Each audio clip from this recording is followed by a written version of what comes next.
ओम शांति। अॼु जा वाक्य आहिनि बाप दादा जो देश ऐं विदेश जो सैर समाचार। 14/6/77 जा वाक्य आहिनि। विदेश जी विशेषता हिकु तरफ़ त सृष्टि जे परिवर्तन करण जे स्थूल साधन इन्वेंट करण जे निमित्त ठही हुई आत्मायूं। विज्ञानी माण्हू पंहिंजी इन्वेंशन जी रिफाइननेस में लॻल आहिनि। नई नई चीज़ूं विदेश मां ई निकिरंदियूं आहिनि न, त इहे जेकी बि नई नई चीज़ूं निकिरनि थियूं इहे असांजी नई दुनिया में कमु ईंदियूं। हाणे इहे दुख सुख जे लाइ सुठियूं आहिनि। दुख बि आहे त सुख बि आहे, लेकिन सतयुग में इन्हनि सां असांखे सुख ई सुख मिलंदो। त बाबा चवनि था विदेश जी विशेषता हिकु तरफ़ सृष्टि जे परिवर्तन करण जे स्थूल साधन इन्वेंट करण जे निमित्त ठही हुई आत्मायूं। विज्ञानी माण्हू पंहिंजी इन्वेंशन जी रिफाइननेस में लॻल आहिनि। जीअं मिसाइल सादी बॉम्ब सादी बि ठहनि था, उन सां बि त पंहिंजी नई दुनिया ईंदी न, ॿी पुराणी ख़तमु थींदी। त विदेश वारी आत्मायूं असांजी नई सृष्टि खे में स्थापना जे कार्य में मददगार आहिनि। वैज्ञानिकनि जी लग्न समय ऐं प्रकृति जे तत्वनि जे मथां विजय प्राप्त करण जी आहे। विज्ञान में छा कंदा आहिनि माण्हू कि समय ऐं प्रकृति जे तत्वनि ते विजय प्राप्त करण लाइ कुझु न कुझु इन्वेंशन कंदा रहंदा आहिनि। प्रकृति कहिड़ो बि रूप ॾेखारे, लेकिन असां ॾिसां हाणे गर्मी एॾी आहे, लेकिन इहे AC कूलर एॾा ठंडक, गर्मी में बि ठंडक जो अनुभव थिए, ये सभु चीज़ूं विदेशी त कढनि था न, भारत बि कढंदो आहे, लेकिन बाबा चवनि था विदेशी में बि जो वैज्ञानिक हूंदा आहिनि त उहे छा था करनि, समय ऐं प्रकृति जे तत्वनि जे मथां विजय प्राप्त करण में लॻल आहिनि। सर्व तत्वनि खे पंहिंजे वशीभूत करण जी इच्छा में आहिनि। हाणे विदेश में माण्हू आर्टिफिशियल बारिश भी करे सघंदा आहिनि। मतिलबु हीअं त प्रकृति द्वारा बारिश ईंदी आहे, बादल ठहींदा आहिनि, लेकिन विदेश में ईअं बि कंदा आहिनि कि भले जिते बारिश न पए हुते आर्टिफिशियल बादल ठाहे करे पोइ बारिश कराईंदा आहिनि ताकी हर जॻह पाणी वञे। त उहे सर्व तत्वनि खे पंहिंजे वशीभूत करण जी इच्छा में लॻल आहिनि। वैज्ञानिक हर वस्तु खे रिफाइन करण में उहो पंहिंजी विजय सम्झंदा आहिनि। हाणे असां इहे मोबाइल ते ॿुधूं था, TV में ॾिसूं था, इहे बि त वैज्ञानिक ई करनि था न, ऐं विदेश वारा ई पहिरियों कंदा आहिनि। जीअं कल्प पहिरियों जी यादगार में बि रावण राज्य जी विशेषता सर्व तत्वनि खे पंहिंजे वशीभूत करण जो हुयो। कल्प पहिरियों मुआफ़िक हिन ई कार्य में विदेशी आत्मायूं लॻल हुयूं। साथ साथ वैज्ञानिक आत्मायूं असां योगी आत्माउनि जे लाइ असांजे श्रेष्ठ योग जी जो प्रालब्ध स्वर्ग जो राज्य भाग्य जी प्राप्ति थियणी आहे। हुन अचण वारे राज्य में सर्व सुखनि जे साधन असां राजयोगी आत्माउनि खे प्राप्त हुजनि, अहिड़ा साधन न चाहींदे हुए बि ठाहिण में खूब व्यस्त आहिनि। विदेशी माण्हू जो बि नई नई चीज़ूं कढंदा आहिनि न, उहा उन्हनि मां ॾाढी सारी चीज़ूं असांजे सतयुगी दुनिया में सुख जा साधन हूंदा। त हिकु तरीक़े सां त उहो बि केॾी मदद था करनि न पंहिंजी नई दुनिया में खे ठाहिण में। अर्थात असां होनहार देवताउनि जे लाइ प्रकृति जे सतो प्रधान श्रेष्ठ साधननि जी इन्वेंशन करण में असांजी ई सेवा में लॻल आहिनि। जीअं असांखे करण जी हिकु ई जीअं तव्हांखे करण जी हिकु ई लग्न आहे, बाप द्वारा सर्व प्राप्तियुनि जी लग्न में रहंदा आहियूं न, असां बाबा खां पूरो वर्ष वठण में लग्न में मग्न आहियूं कि बाबा द्वारा असांखे सभु शक्तियूं प्राप्त थी वञनि, सभु गुण प्राप्त थी वञनि, सभु श्रीमत असांजी बुद्धि में अची वञे, असांजो हर कर्म संकल्प बोल कर्म श्रेष्ठ ठही वञे। असां में दैवी गुण अची वञनि। इहे ई असांजो लक्ष्य आहे न। पुरुषार्थ छा करिणो आहे, इहे ई त करिणो आहे कि जो बाबा जीअं सोचंदा आहिनि, जीअं ॻाल्हाईंदा आहिनि, जीअं कर्म कंदा आहिनि, जो बाबा में गुण शक्तियूं आहिनि उहे असांखे धारण करणियूं आहिनि। बसि ॿियो छा करिणो आहे, इहे ई त पुरुषार्थ आहे। पोइ जेतिरो असांजी आत्मा शुद्ध थींदी वेंदी, जेतिरी असां पवित्रता धारण कंदा वेंदासीं न खान पान में, ऐं पंहिंजे विकारनि सां परहेज़ कंदा रहंदासीं, बाबा खे निराकार रूप में यादि कंदा रहंदासीं, ओतिरो धारणा थींदी वेंदी ज्ञान योग सां। त असां हिन में मग्न आहियूं। उहे ई विदेशी आत्मायूं बि पंहिंजे साइंस जे बल द्वारा सृष्टि खे स्वर्ग ठाहिण जी इच्छुक आहिनि। विदेश वारा छा था सोचनि कि असां साइंस जे बल सां सृष्टि खे स्वर्ग ठाहियूं। स्वर्ग अर्थात जाते अप्राप्त कोई वस्तु न हुजे। वो सोचता है स्वर्ग मतलब जाते कोई अहिड़ी चीज़ न हुजे जो प्राप्त न हुजे, सब कुछ प्राप्त हुजे। इन कार्य जे लग्न में लगी हुई आत्मायूं ड्रामा अनुसार निमित ठही पंहिंजो कार्य ॾाढो सुठी रीति सां करनि थियूं, लेकिन असांजे लाइ ई करनि थियूं न। ईअं तव्हां सभिनि खे अनुभव थींदो आहे कि असांजी तयारी में लॻल आहिनि, केतिरी सच्चाई सफ़ाई सां सेवा करण वारा आहिनि न। अगरि उन्हनि जो कार्य ॾिसो, लग्न ॾिसो त अनुभव कंदव सेवा जे कार्य में सुठो ई वफ़ादार थी करे ॾींहुं राति लॻल ई आहिनि।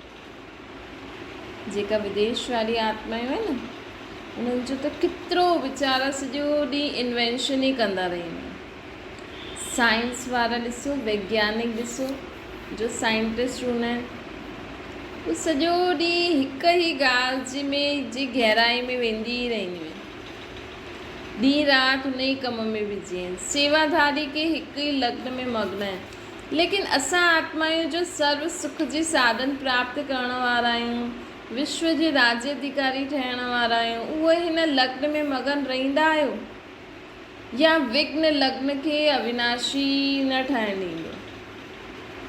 भई अगरि असां कहिड़ी एकांत में वेही करे सोचूं कि हाणे हिन दुनिया में ये कलयुगी दुनिया सभु पुराणी चीज़ूं ख़तमु थी वेंदियूं, हाणे हिन सृष्टि ते सभु नई नई चीज़ूं अचण वारियूं आहिनि, हाणे हिन सृष्टि ते सोने हीरे जा महल ठहण वारा आहिनि, हाणे हिन सृष्टि ते इहे गवर्नमेंट जो कमु ख़तमु थियण वारो आहे, लक्ष्मी नारायण जो राज्य अचण वारो आहे। इहे ई सोचूं। हाणे सृष्टि सभु पुराणी चीज़ूं, अॼु बाबा चए न, पुराणी दुनिया खे भुलिजी करे पंहिंजे परिस्थान खे यादि करो। त इहे ई सोचो जीअं माण्हुनि खे हूंदी आहे सोचण जी कि अॻियां छा कंदासीं। अॼुकल्ह माण्हू पास्ट ऐं फ्यूचर में ई थो जीए, प्रेज़ेंट में त नथो जीए। त असां बि सोचूं भई हाणे पास्ट पुराणी दुनिया ख़तमु थी, हाणे फ्यूचर असांजो इहो आहे जिते असांखे कमाइण जी बि टेंशन न, ॿारनि जी बि टेंशन न, ॿारनि जी पढ़ाई जी बि टेंशन न, बीमारी बि न हूंदी, हॉस्पिटल बि न हूंदा, कुझु डपु बि न आहे, प्रकृति बि सुठी हूंदी। अहिड़ी दुनिया में हाणे अचण वारी अहिड़ी दुनिया। त बाबा चवनि था जी साइंस वारा के न के इन्वेंशन में सॼो ॾींहुं लग्न में मग्न हूंदा आहिनि न, प्रकृति जे हर तत्व ते विजय प्राप्त करण में लॻा पिया आहिनि। भई एतिरी गर्मी अचण वारी आहे, पहिरों खां ई पतो कराए ऐं ओड़ा साधन तयारु करे, हा भई हिते बारिश अचण वारी आहे, ओड़ा साधन तयारु, त उहो हिन में ई लॻल आहे। ऐं असांखे कंहिं में लॻणो आहे कि हाणे उहा दुनिया अचण वारी आहे ऐं असां एॾा भाग्यशाली कि असां वेंदासीं, लेकिन असांजे अड़ोसी पड़ोसी या तव्हांजे परिवार में जो माण्हू ज्ञान न वठंदा आहिनि उहो उन दुनिया में न हूंदा न। त अगरि बिल्कुलु बि सहयोगी न आहिनि, भई बाबा जो नाम ई न वणंदो आहे उन्हनि खे ज्ञान जो, त न ई ईंदियूं न। न बाबा चईं न थोरो बि अगरि बाबा बि हा भई ठीकु आहे बाबा आहे थोरो बि ज्ञान ॿुधंदियूं त अॻियां पुठियां अची वेंदियूं त्रेता अंत ताईं। लेकिन तव्हांजे परिवार में तव्हां ई धारणा मुहूर्त हलो था ऐं उहे नथा हलनि त हाणे असां हुन दुनिया में वञण वारे असांजा नया संबंधी हूंदा असां हुते ईअं कंदासीं। ॾिसो हीअ त ड्रामो ठहियलु आहे हिन में त असां कुझु बि न करे सघंदा आहियूं। अगरि तव्हां हाणे चाहियो की न न मां त हिननि सां गॾु ई रहंदमि त बि तव्हां ज्ञान त वठी वठो तव्हां त ईंदव स्वर्ग में उहे न ईंदा। त असांखे की भई हाणे मूंखे हुन दुनिया में वञिणो आहे त मूंखे हुन रीति हलणो आहे हुन रीति करिणो आहे। हाणे मां कहिड़ी सुठी दुनिया में वञण वारी आहियां त हुननि जे मथां बि ॿियो तव्हांखे तरस पईंदो हुननि खे बि तव्हां कीअं न कीअं करे बाबा जो ठाहिण जी कोशिशि वाइब्रेशन ॾींदा वेंदो। त पहिरियों असांखे पंहिंजे लग्न में मग्न थियणो आहे की असांखे हाणे विश्व जो राज्य अधिकारी ठहिणो आहे। भई बाबा चईंदा न जिस हिते बि सभु चईंदा आहिनि न असांजो भारत त हुते बि सभु चईंदा असांजो ई स्वर्ग आहे।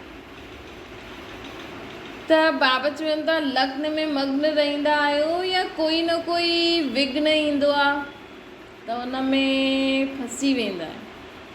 लग्न जी अग्नि अविनाशी प्रज्वलित आहे वह पंहिंजी लग्न ऐं हाणे हाणे हाणे लग्न हाणे हाणे विघ्नवश थी वेंदा आहिनि। विदेश जा वैज्ञानिक आत्माउनि में निरंतर पंहिंजे कार्य जे लग्न जी विशेषता ॾिठी।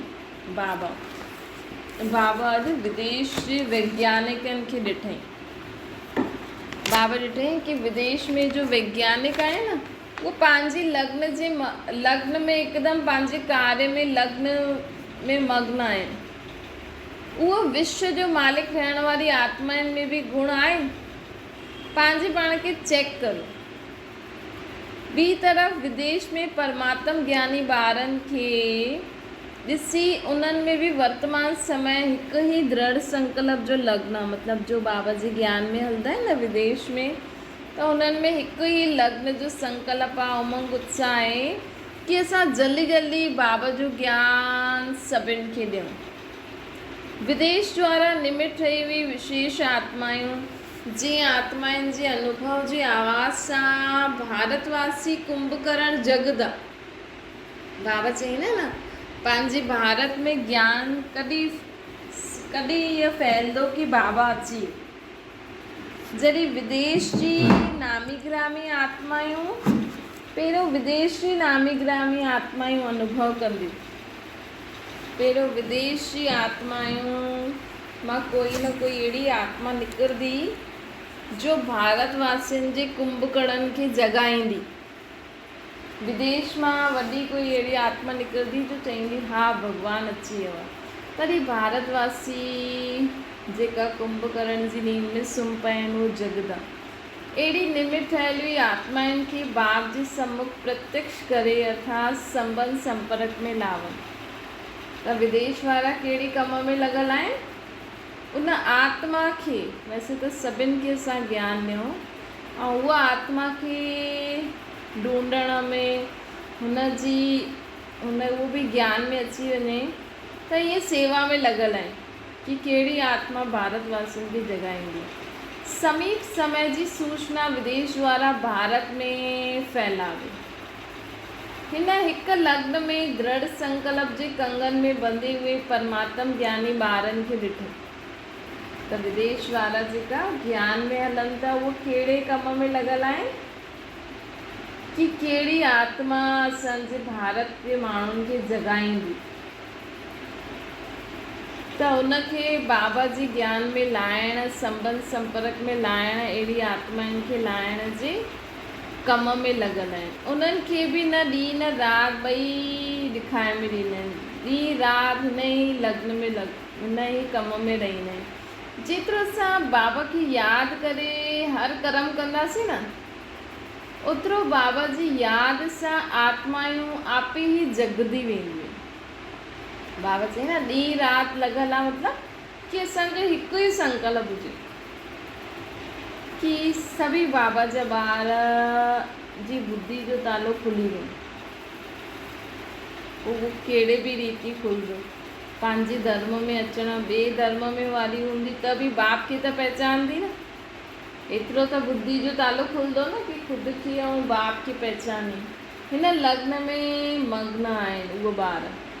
वर्तमान समय जे लग्न में मेजॉरिटी विघ्न मुक्त आत्मायूं हिक ॿ खे स्नेह ऐं सहयोग जे धागे में पिरोए हुए माला जे मणका सुठा चमकदा हुआ नज़र पिया अचनि। बाप दादा जे ॿारनि खे ॾिठई, विदेश वारे ॿारनि खे त निमित विदेश वारा आहिनि त बाबा चवंदा आहिनि भले ई हाणे साकार ऐं व्यक्त में बाप दादा न ईंदा आहिनि, लेकिन असां अञा ताईं बाबा असां सभिनि ॿारनि जी पालना कंदा आहियूं। ये त सभिनि खे अनुभव थींदो आहे। भले ई असां बाबा साकार व्यक्त में न आहिनि, लेकिन अञा ताईं बाबा जी पालना सभिनि ॿारनि खे थींदी आहे।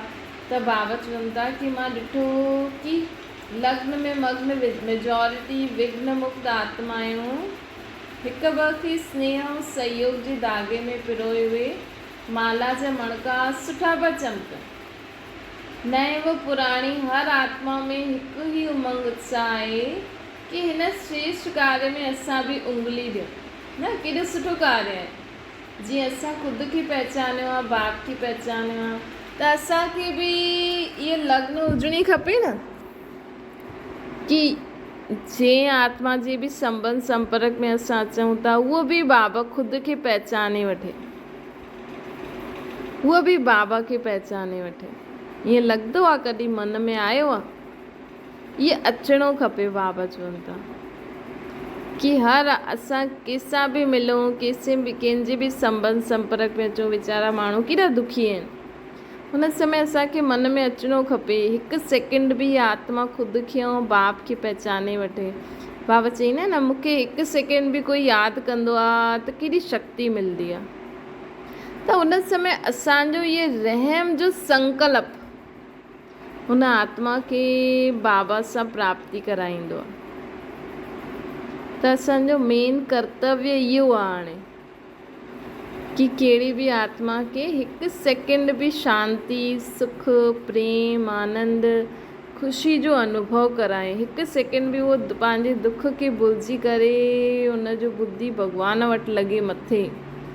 त इहो असांखे कार्य में लॻी रहणो आहे। बाबा चवनि था कि नया पुराणा जेकी बि आत्मायूं आहिनि हुननि जो हिकु ई उमंग उत्साह आहे कि असां बि हिन श्रेष्ठ कार्य में अंगुली ॾियूं, अर्थात असां बि आत्माउनि खे बाबा जो परिचय ॾियूं, कुझु करे करे ॾेखारियूं। ॿियो छा ॾिठो बाबा? संदेश पाइण वारी आत्मायूं, इच्छुक आत्मायूं अर्थात जिज्ञासा वारी आत्मायूं थोड़ा सा समय शांति शक्ति जी अंजलि प्राप्त करे ॾाढो ख़ुशि पई थियनि।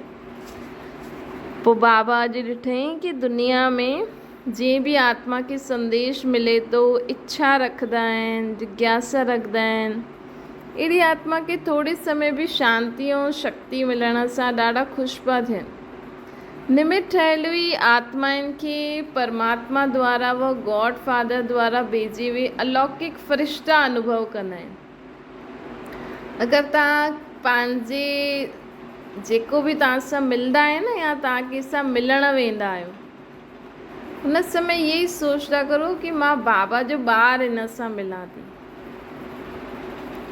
त उन्हनि खे बाबा चवनि था जॾहिं असां ईअं मिलंदा आहियूं न त उन्हनि खे अनुभव थींदो आहे कि इहे त जीअं अलौकिक फ़रिश्तो आहे जो भॻवान मूं वटि मोकिलियो अथई।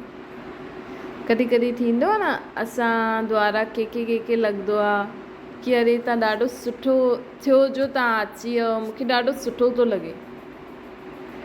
त इहे असां में जो बाबा शक्ति भरदा आहिनि या असां बाबा खे जो यादि करे उन्हनि सां मिलंदा आहियूं न त उन आत्मा खे शक्ति मिलंदी आहे। त उनखे लॻंदो आहे जीअं त इहे भॻवान द्वारा भेजे हुए माण्हू आहिनि। इहे असांखे कमु करिणो आहे हाणे। बाक़ी जीअं पहिरियों मिलंदा हुआसीं उअं ई मिलूं था, असांजा देहिक संबंधी यादि करे, उअं न। हाणे मां भले ॿियो कुझु बि न, एतिरो यादि करो मां बाबा जो ॿार हिन सां मिलां थी, भले केर बि हुजे। थोरी सी उहा सेवा जो उन्हनि खे अनुभव थींदी आहे असां द्वारा, उन जो रिटर्न ॾियण सां बि पंहिंजी ख़ुशी अनुभव कंदा आहिनि ऐं फौरन रिटर्न कंदा आहिनि। थोरी सी सेवा जो शुक्रिया मंदा आहिनि उहा। असां द्वारा अगरि कंहिंखे बि कुझु प्राप्ति थींदी आहे न त उहा आत्मा दिलि सां शुक्रिया मंदी आहे। ये वर्तमान समय जे परमात्म ज्ञानीनि जी व निमित ठहियल हुई श्रेष्ठ आत्माउनि जी हिन सेवा जे चक्कर में चक्रवर्ती ठहिण जी बि ड्रामा में नूंद आहे। भई विदेश वारा माण्हू या जो अलॻि अलॻि जॻह चकर लॻाईंदा आहिनि त उन्हनि जो बि पार्ट आहे। हिन नूंद में स्थापना ऐं विनाश जो रहस्य जो ॾाढो कनेक्शन आहे। त हर हिक जो पंहिंजो पार्ट आहे। जेको हेॾे होॾे सेवा करे थो या जो घर में वेठा उहा बाबा खे यादि करनि था, उन्हनि जी पंहिंजी जॻह सेवा आहे, उन्हनि जी पंहिंजी जॻह सेवा आहे। मतिलबु हर हिक खे ये कलयुगी पहाड़ उठाइण में पंहिंजी उंगली ज़रूरु ॾियणी आहे। चाहे कीअं बि ॾियो था, तन सां ॾियो, मन सां ॾियो, धन सां ॾियो। ये थोरो समय जी सेवा वठण व चक्रवर्ती ठहिण पंहिंजी दृष्टि द्वारा, वाणी द्वारा, संबंध संपर्क व सूक्ष्म शुभ भावना। त असां कीअं कीअं सेवा करे सघंदा आहियूं? पंहिंजी दृष्टि सां। असां कंहिंखे बि आत्मिक स्वरूप में ॾिसूं, बाबा खे यादि करे ख़ुदि खे आत्मा सम्झी, इहे बि सेवा थी वई। पंहिंजी वाणी सां बाबा जा ॿ शब्द असां कंहिंखे ॿुधायूं कि अॼु असांखे परमात्मा ईअं ईअं ॿुधाईं। हीअं चइजो कि असांखे बाबा अर्थात परमात्मा ईअं ईअं ॿुधाईं। पंहिंजे संबंध संपर्क सां कंहिंखे असां ख़ुशी ॾिनी, कंहिंजे लाइ मन सां शुभ भावना शुभकामना कई। त इहे सभु सेवा जा साधन आहिनि। शुभ भावना शुभकामना जी वृत्ति द्वारा अनेक प्रकार जे आत्माउनि खे सुख शांति मिलंदी आहे। इन सां बि अनेक प्रकार जी आत्मायूं पंहिंजे सतयुगी राजधानी जे लाइ तयारु थी वेंदियूं आहिनि। त सेवाधारी आत्माउनि खे सेवा जे फल में, सेवाधारी ठहिण जे कार्य में सर्वश्रेष्ठ आत्मा जी नज़र द्वारा सभु निमित ठहिण वारा आत्मायूं ज्ञानी व विज्ञानी प्रसिद्ध थींदा। पोइ असांखे सभु हुन ई नज़र सां ॾिसंदा। त हिन सां ई आत्मायूं प्रसिद्ध थींदियूं आहिनि, हिन सां ई सभिनि जे नज़र में ईंदियूं आहिनि। कीअं? जॾहिं असां कंहिंजे लाइ सुठो सोचंदासीं, ॻाल्हाईंदासीं, आत्मिक दृष्टि सां ॾिसंदासीं, त ईअं ई बाबा चवनि था कि नज़र ईंदा आहिनि। भारत में त असांजे भक्त आत्मायूं मिलंदियूं।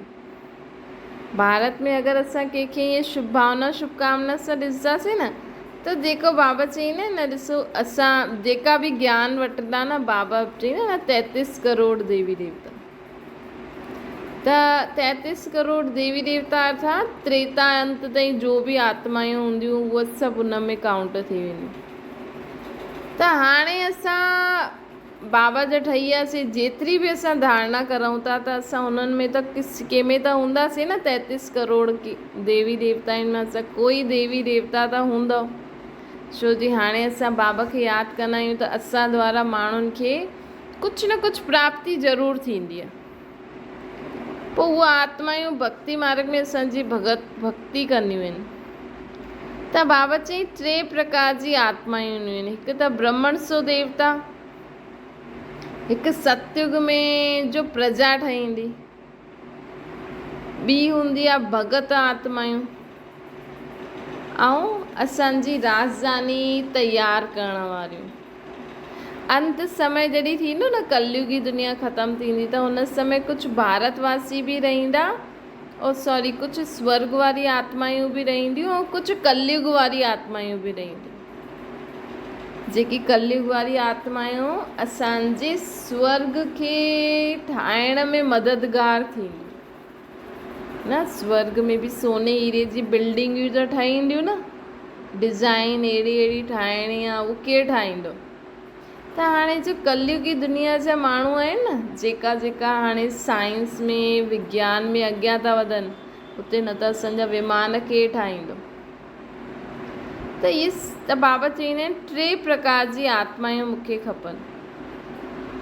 हिकु त ब्रह्मण सो देवता ठहिण वारी, भई सतयुग में बि सभिनि खे देवी देवता न चईंदासीं, जेका हाणे धारणा मुहूर्त हूंदा न, सभु प्रकार जी धारणा कंदा, नंबर वार हुन अनुसार देवी देवता ठहींदा। बाक़ी सभु प्रजा में हली वेंदा। प्रजा अर्थात जो धारणा न कंदी आहे लेकिन बाबा जो ज्ञान सुठो लॻंदो आहे उन्हनि खे। ऐं दास दासी केरु ठाहींदा, जो बाबा जे कार्य में विघ्न विझंदा आहिनि, उहो उते वञी दास दासी ठहींदा।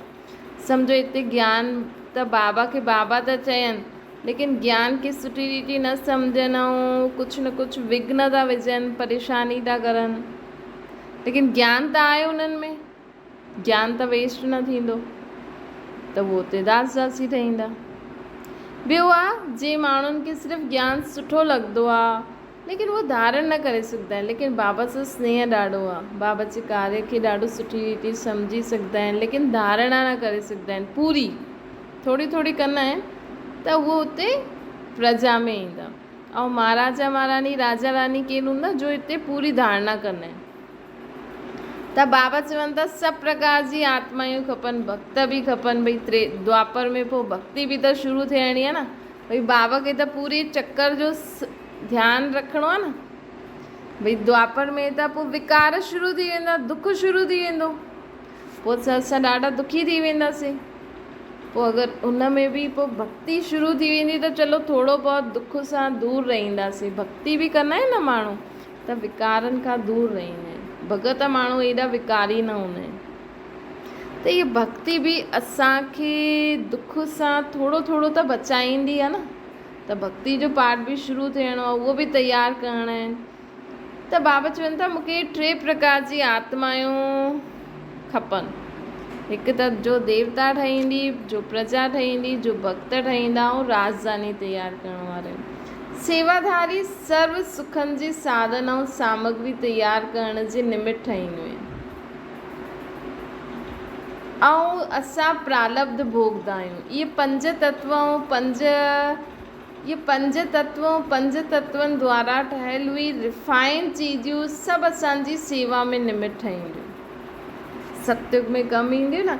एतिरो श्रेष्ठ समान स्मृति में रहंदो आहे, वह हाणे ताईं बि स्मृति विस्मृति में जो खेल खेलंदा रहंदा आहियो। स्मृति स्वरूप सां समृद्धि स्वरूप ठहो। बाबा चवनि था मूंखे यादि करे स्मृति स्वरूप सां ई समृद्धि अर्थात शक्तिशाली स्वरूप ठाहींदासीं। त हीअ सदा ई स्मृति स्वरूप रहणो आहे। ॿुधो विदेशनि जो समाचार। ॿियो बि वर्तमान चक्रवर्ती आत्माउनि जे चकर लॻाइण जो रहस्य आहे। मतिलबु जो हेॾे होॾे ज्ञान ॾींदा रहंदा आहिनि न दीदियूं दादियूं, उन्हनि जो बि कोई रहस्य आहे। जाते जाते परमात्म ज्ञानी आत्मायूं ईश्वर सेवा स्थान खोलंदियूं आहिनि, खोलण जे निमित्त आहिनि ऐं अॻियां बि ठाहिणो आहे। त हाणे विदेश सेवा स्थान भविष्य में असांजो सैर स्थान ठहींदा। मतिलबु जेका बि विदेश में सेंटर आहिनि न, उते असां वञी करे पिकनिक कंदासीं। हाणे बि माण्हू घुमणु विदेश में ई वेंदा आहिनि न, कई माण्हू वेंदा आहिनि। त इहे सतयुग खां असां विदेश जे स्थाननि ते पिकनिक करणु वेंदा हुआसीं। जीअं भारत में यादगार स्थान मंदिर आहिनि, लेकिन इहे द्वापर में ठहींदा। हिन करे विदेश आत्माउनि खे बि भविष्य स्थापना जी कंस्ट्रक्शन आहिनि। सम्झो अॼु विदेश समाचार ॿुधियो, पोइ भारत जो बि ॿुधाईंदासीं। इहे सभु समाचार ॿुधण खां पोइ छा करिणो आहे? सिर्फ़ु ॿुधाइणो आहे व कुझु करिणो आहे। सिर्फ़ु ॿुधणो आहे या कुझु करिणो आहे। ईअं सर्व साधननि खे प्राप्त करण लाइ स्वयं खे सॼे विश्व जे मालिक ठाहिण जे योग्य ठाहियो। त बाबा चवनि था कि सर्व साधननि खे प्राप्त करण जे लाइ विश्व जे मालिक ठहिण योग्य ठहो। निरंतर योगी ठहिण ई योग्य आत्मा ठहिणो। निरंतर असांखे बाप यादि रहे। ईअं पंहिंजे खे सम्झंदा आहियो। तीव्र पुरुषार्थी ठही स्वयं खे बि संपन्न ठाहियो। निमित्त ठहे उहे सेवाधारी आत्माउनि खे बि कार्य में संपन्न ठाहिण जी प्रेरणा ॾियो। बाबा चवनि था तीव्र पुरुषार्थी ठही स्वयं खे बि संपन्न ठाहियो ऐं बाबा चवनि था निमित्त ठहियल उहे सेवाधारी आत्माउनि खे बि कार्य में संपन्न ठाहिण जी प्रेरणा ॾियो। जो बि सतयुग में कार्य कंदियूं न, त उन्हनि खे बि असांखे कुझु न कुझु प्रेरणा ॾियणी आहे, तॾहिं विश्व परिवर्तन थींदो।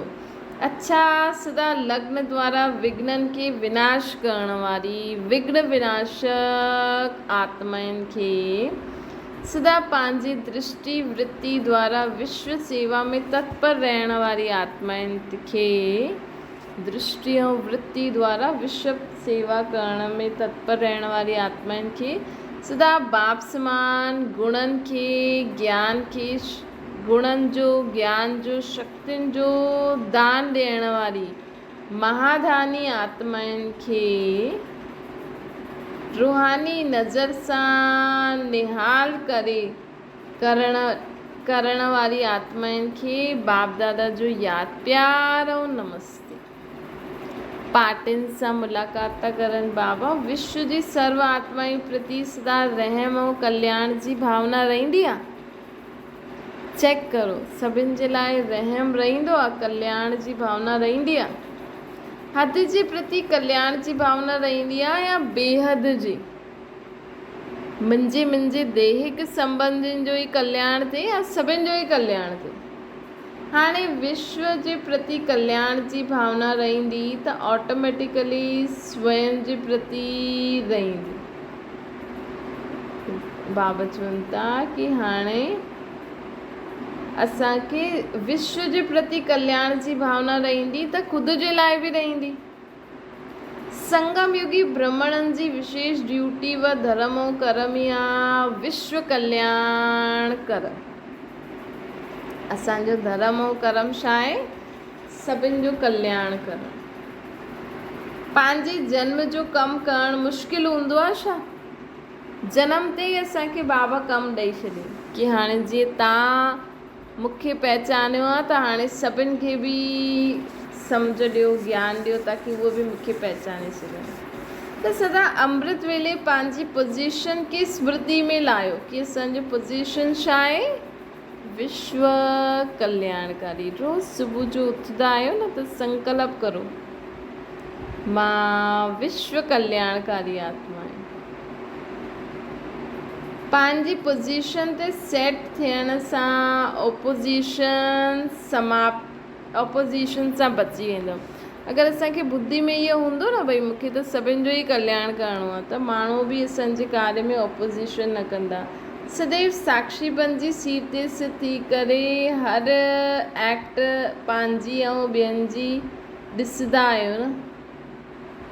बाबा चवनि था कि संगम युगी ब्राह्मणनि जी विशेष ड्यूटी छा आहे? ऐं धर्म ऐं कर्म विश्व जो कल्याण करणु। पंहिंजे जन्म जो कमु करणु मुश्किल न हूंदो आहे त सदा अमृत वेले पंहिंजी पोज़ीशन खे स्मृति में लायो कि मां हिन सृष्टि ते छो आहियां? दैहिक संबंधी ॿारनि आदि खे संभालणु इहे त पहिरों बि कंदी हुअमि, लेकिन हाणे असांजो विशेष कर्तव्य छा आहे? सर्व जो कल्याण जे लाइ शुभ संकल्प करो। पंहिंजी पोज़ीशन ते सेट थियो त ऑपोज़िशन सां बची वेंदव। सदैव साक्षीपन जी सीट ते सिध थी करे रहंदे उहे हर कर्म पंहिंजे ऐं ॿियनि खे ॾिसंदा आहियो त असांखे सॼो ॾींहुं कीअं ॾिसणो आहे? साक्षी थी करे। साक्षी थी करे पंहिंजो ऐं ॿियनि जो पार्ट ॾिसो। केॾी साक्षी थी करे ॾिसजो असांजी स्थूल कर्मेंद्री कीअं मुख हले थो, कन ॿुधनि था, कन द्वारा मां ॿुधां थी, कीअं हथ हलनि था। ईअं हर हिक जी एक्ट ॾिसो। कोई ड्रामा जी सीट ते सिध थी ॾिसण सां मज़ो ईंदो आहे न। कोई अगरि असांखे सीट ते सेट थी करे ॾिसूं न, पंहिंजी सुमान जी सीट ते सेट थियो साक्षीपन जी, उनखे ऐं बाबा, उहा आत्मा ऐं बाबा जो ॿार, उहो ॿई बाबा ऐं उहो माण्हू गॾु आहे ऐं असां उनखे ॾिसूं था। मूंसां गॾु बि बाबा आहे त उहो साक्षीपन जी स्थिति में सिध थी करे ॾिसो। त बाबा चवनि था कोई ड्रामा जी सीट ते सिध थी करे ॾिसण सां मज़ो बि ईंदो आहे। कोई बि सीन ॾिसण जे बिना ॾिसंदा आहियो बाबा चवनि था कोई बि सीन सीट जे बिना ॾिसंदा आहियो त साक्षीपन जी सीट ते सदा विजयी रहो। त हाणे असांखे हर हिकु चीज़ कीअं ॾिसणी आहे, बाबा सां गॾु। इहो बेहद जो ड्रामो सदा हलंदो ई रहंदो आहे, इहो बेहद जो ड्रामो सदा हलंदो ई रहंदो आहे। इहे 2-3 घंटा जो न आहे, अविनाशी आहे, त सदा ॾिसण जे लाइ सीट बि सदा खपे। हीअं न 2 घंटे सीट ते वियो पोइ उतरी वञो, त सदा साक्षी थी करे ॾिसंदव त कॾहिं हार जीत जो दृश्य ॾिसी करे डगमग न खाईंदव, सदा हिकु रस रहंदव। ड्रामा यादि रहे त सदा हिकु रस रहंदव, ड्रामा खे भुलिजंदव त डगमग थी वेंदो। अगरि ड्रामा कॾहिं कॾहिं यादि रहंदो आहे त राज्य बि कॾहिं कॾहिं कंदव। अगरि सदा साक्षी कॾहिं कॾहिं रहंदव त स्वर्ग में साथी बि, बाबा जी साथी बि कॾहिं कॾहिं थींदव। नॉलेजफुल त आहियो न, सभु ॼाणंदा आहियो, लेकिन ॼाणंदे हुए साक्षीपन जी सीट ते सेट न थींदा आहियूं त अटेंशन में अलबेलोपन, स्वचिंतन जे बजाए पंहिंजा व्यर्थ ॻाल्हियुनि में लॻंदा आहियो। त बाबा चवनि था कि असांखे साक्षीपन में रहणो आहे त असांजो अलबेलोपन बि ख़तमु थी वेंदो, स्वचिंतन रहंदो। स्वचिंतन में न रहण वारा साक्षी न थी सघंदा आहिनि। त साक्षीपन जे लाइ छा करो, स्वचिंतन में रहो। स्वचिंतन में रहण सां छा थींदो, साक्षीपन बि अची वेंदी। पर चिंतन खे समाप्त करण जो आधार छा आहे? अगरि हर आत्मा जे प्रति शुभचिंतक हूंदव त पर चिंतन कॾहिं बि न रहंदव। त सदा शुभ चिंतन ऐं शुभ चिंतक रहण सां साक्षी रहंदव। साक्षी अर्थात हाणे बि साक्षीपन मतिलबु छा थींदो, असां बाबा सां गॾु हर ॻाल्हि ॾिसूं, बाबा सां गॾु हर ॻाल्हि ॾिसंदासीं त ख़ुदि जे चिंतन स्वचिंतन में बि रहंदासीं ऐं ॿियनि जो बि शुभ चिंतन रहंदो। पर चिंतन परदर्शन ख़तमु थी वेंदो। त साक्षी थी करे ॾिसंदासीं त हाणे बि बाबा सां साथी रहंदासीं, भविष्य में बि। बाक़ी थोरो सो ॿियो बि आहे, विशेष आत्माएं पंहिंजी विशेषता छा ॾेखारी, लास्ट विशेषता कहिड़ी हूंदी विशेष आत्माउनि जी, जेके इन एडवांस बाप दादा दृश्य में ॾिसनि था। उहा छा विशेषता हूंदी जीअं साइंस वारा हर चीज़ रिफाइन बि करे ॾिसनि था ऐं अॻियां पंहिंजी स्पीड बि क्विक था करनि, है न। ॾिसो दिन प्रतिदिन साइंस केॾो अॻियां थी वधे। जीअं चइण में ईंदो आहे न मिनट मोटर, उहो ई जो विशेष आत्माएं हूंदियूं न बाबा जे ज्ञान में, उन्हनि जी लास्ट विशेषता इहा ई रहंदी कि सेकेंड में कहिड़ी बि आत्मा खे मुक्ति, जीवन मुक्ति ॾेई सघंदा, अनुभव कराए सघंदा।